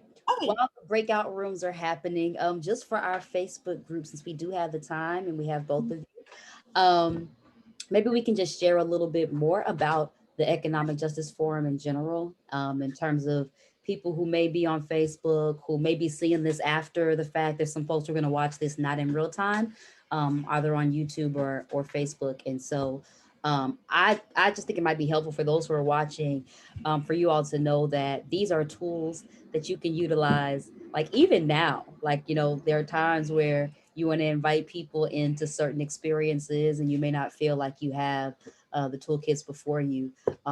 Because we are a new church, we are always organizing. We are always in the form of organizing. We are always having one-on-ones. When people ask you about, you know, Double Love, it's a brand new church. And so just know that like these skill sets are things that you can utilize whenever you're trying to kind of, what should I say? I don't want to say recruit, but that's the word that's coming to my mind. Whenever you're trying to recruit people into some work that you're passionate about. So maybe while everyone's in Zoom in breakout meetings, since we do have the Facebook audience with us, maybe we could take a few minutes and just share a little bit more about what they might want to invite people into. Yeah, that sounds great. Brittany and Trelenny, you all want to kick us off there? Yes, so on May 22nd, which is next month, we are having DLE's Economic Justice Forum, which is going to bring together members of the DLE community, members of the Brooklyn community around this idea of an equitable economy. So our idea with the forum is to talk more in depth about the current work that's already happening there, what kind of our aims. We sent a survey out a few weeks ago to some relational partners we already had, community partners we already had, just really evaluating, you know, what is the work around economic justice, who needs to be at the table for the work, who are we, who do we have at the table that is already working, how do we use the resources that are right in front of us, how do we invite people who are not at the table to the conversation.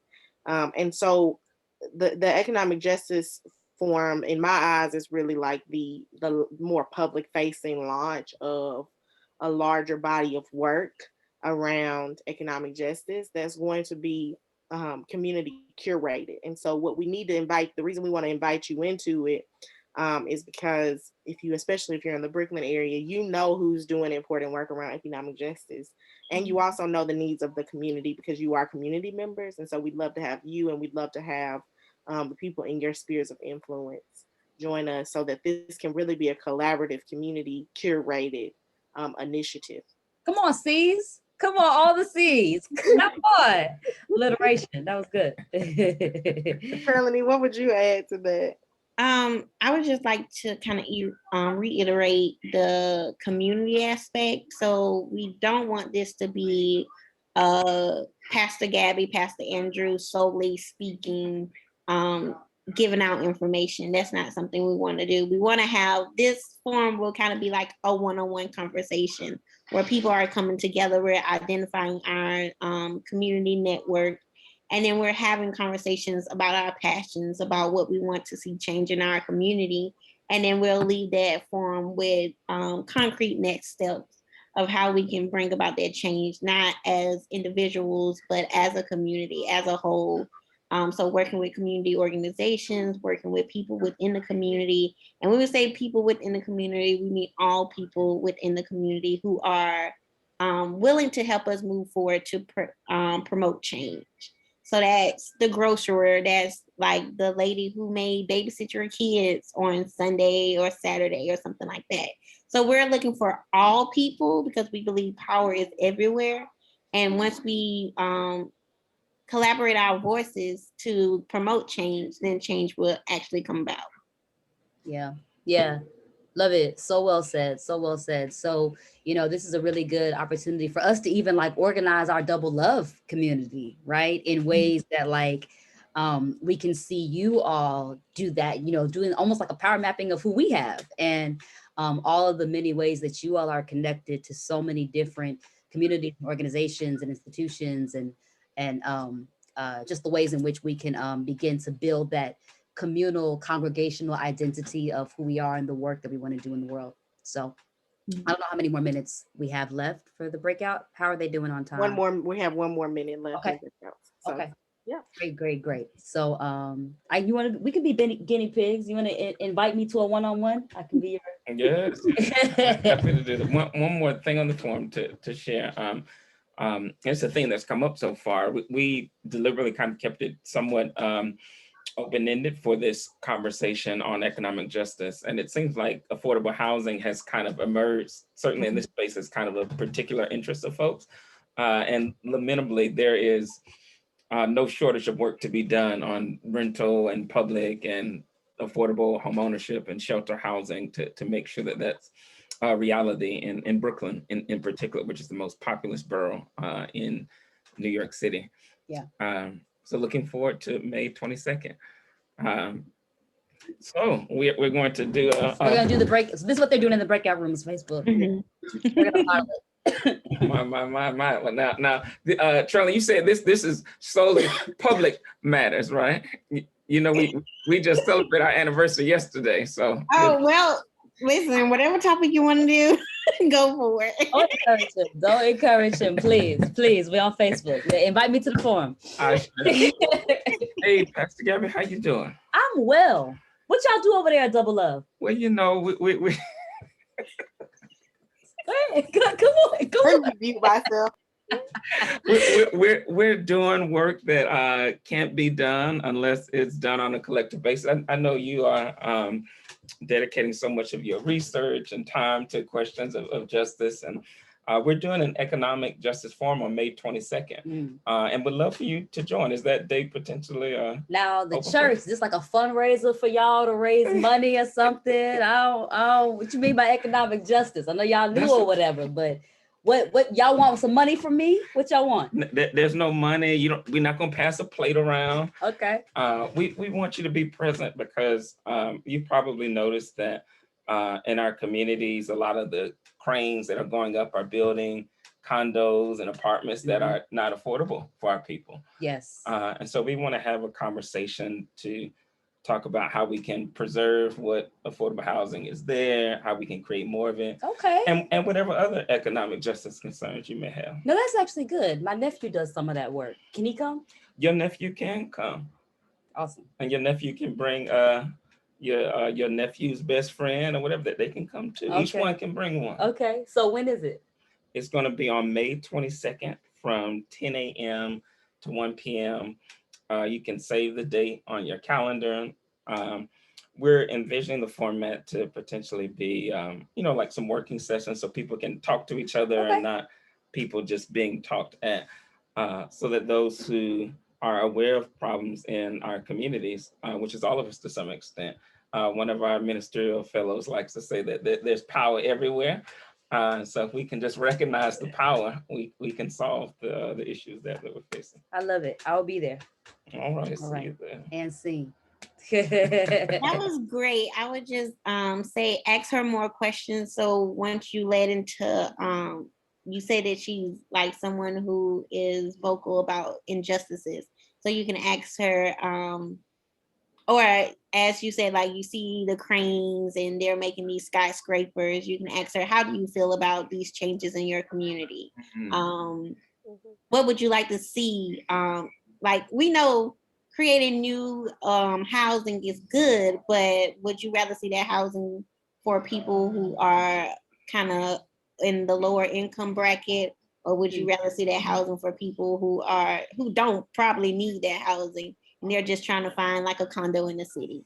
Yeah. So asking her more, you'll present the what the forum is about, and then ask her about how do you feel about the changes in your community? What would you like to do to see your community be more of a whole, healthy community? You can even ask her about, we're doing economic justice, but what other issues are you interested in? Love that. Mm-hmm. Love that. That was a fantastic. Love That's that. fantastic feedback. Thank you. Good, good. And also ask her what her nephew does and where he works too. Yeah. Because you might want to reach out to her nephew directly or to that org. So. I love it. I love it. That's good. For those that came back, we modeled it for the Facebook audience, so they were giving us feedback on our sample one-on-one. So thank you, y'all. It's good though. We need to clip that and put it out so we can have a little one-on-one. Yeah. All right, Trelenny, everybody's back from breakout rooms, just so you know. Yes. So I if you want to share, how did it feel for you to kind of do a one-on-one? I know they're very nerve-wracking in the beginning, but like once you started having conversations with people, it becomes easier.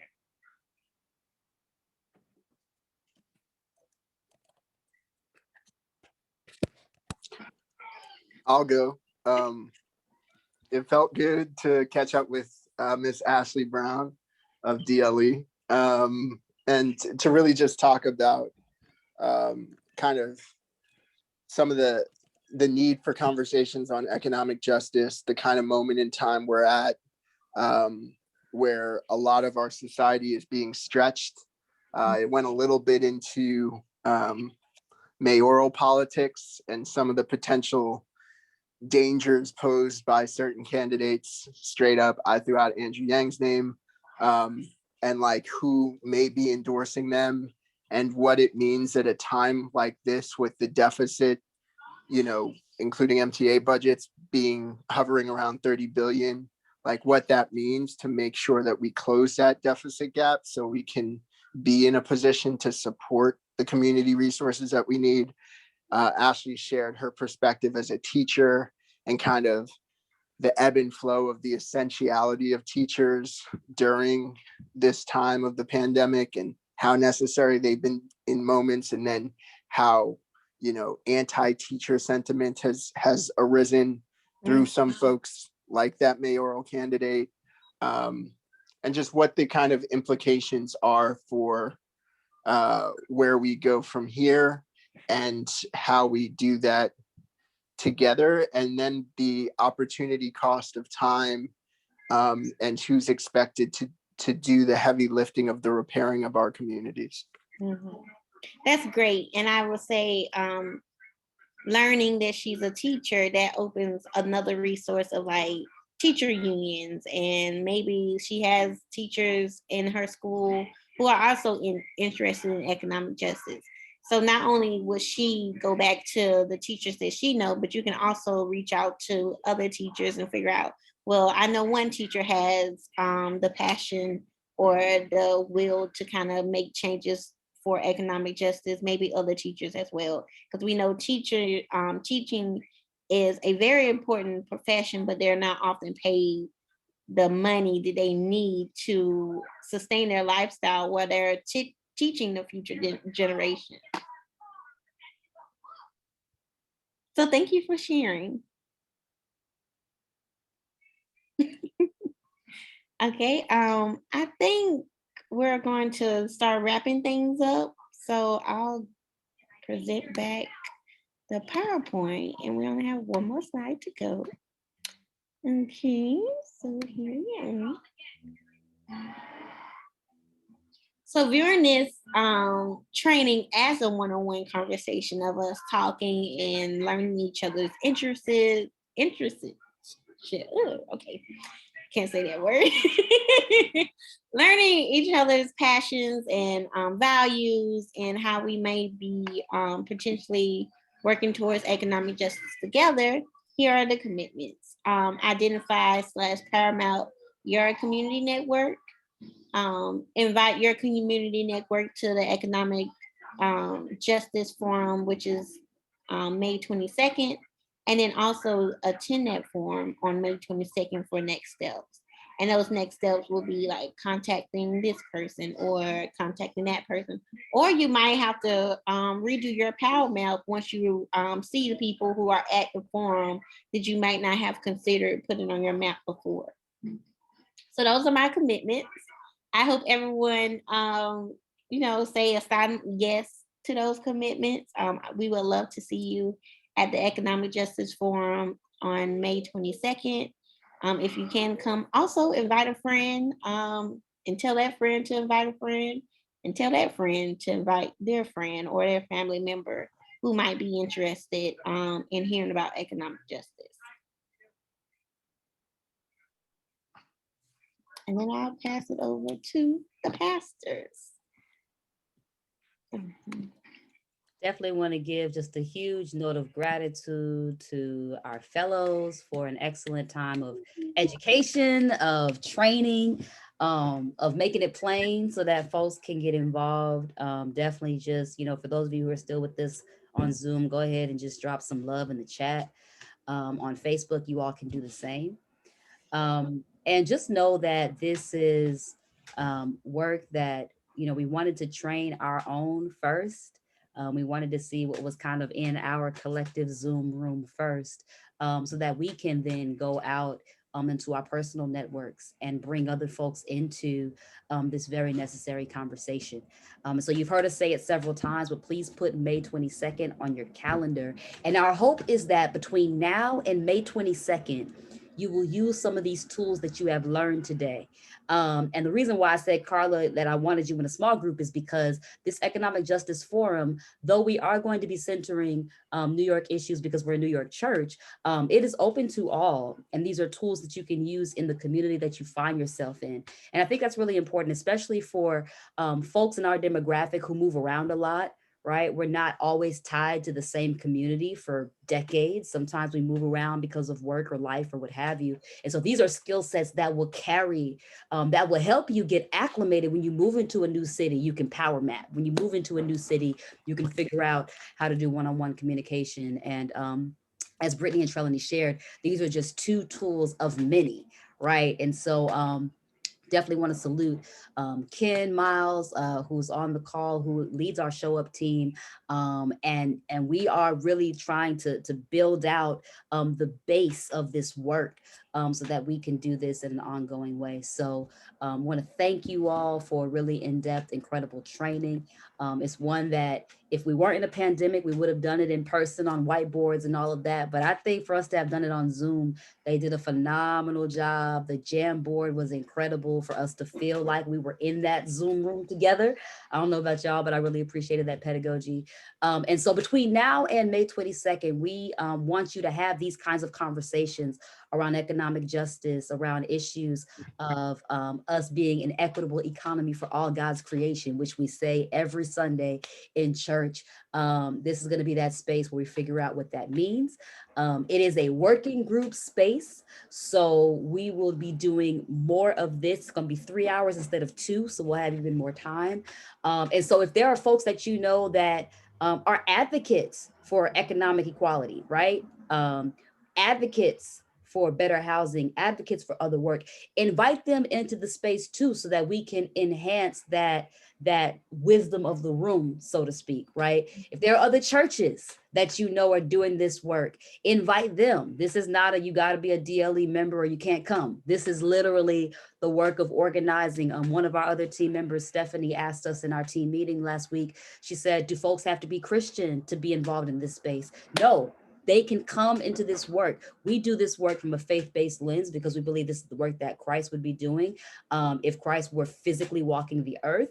But anyone can join in this work and organize alongside us. And so we're hoping that May 22nd will be our opportunity to move beyond who we are as a congregation and to start reaching out to other partners, folks who are curious about the work, who have the, what does Stephanie say, the want to. They may not have the know-how yet, but they have the want to. That's good enough, right? So you can be a beginner or you could be someone who has dedicated your life to this work and you just want to be in a room with kindred spirits and help to get more people abreast of how to make this work come to pass. And so any number of those kinds of experiences are welcomed. And so I'm going to ask Pastor Andrew to have the final word, but before he does, one of our team members, Ashley Brown, has been workshopping other ways that we can really imagine this kind of work, not only through the lens of community organizing, but through her dominant lens, which is through the arts. She is a gifted and skilled artist and dancer and educator, and she has found another route that we can utilize to get ourselves immersed in this exercise of learning through the Museum of Modern Art. So Ashley, if you're able to come off mute, would love for you to just share some of what you have found for the DLE community to get involved in. Sure. Hi, everybody. I took myself out of, I turned my video on for the first time today, so I'm proud of myself. But there's a really great exhibit at MoMA called Reimagining Blackness in Architecture. And it does a really great job of paralleling artists with architecture in specific cities and looking at Black space and how Black space is architectural, but it's also physical in the physical space that we take up. And I had the opportunity of visiting the exhibit a few weeks ago and then found out that they have a free Coursera course of the same title that you can sign up for to actually hear from the Black Reconstructionists Collective, which is a group of Black architects, as they discuss economic justice, Black awe, Black joy, healing, all through the space, all through the architectural lens of space. And so it's been really great to be a part of the course, which you can sign up for at any time. And just hear from other folks who are interested, but also to see a different perspective on the same conversations that we've been having today. And then lastly, I was able to secure a couple of free tickets that I would love to share with our community for folks to be able to visit as a group on May 22nd after we have our environmental justice forum. So I'm very much looking to visit. No, you were right the first go round, economic justice. Okay, I was like, my words are like all over the place, but thank you.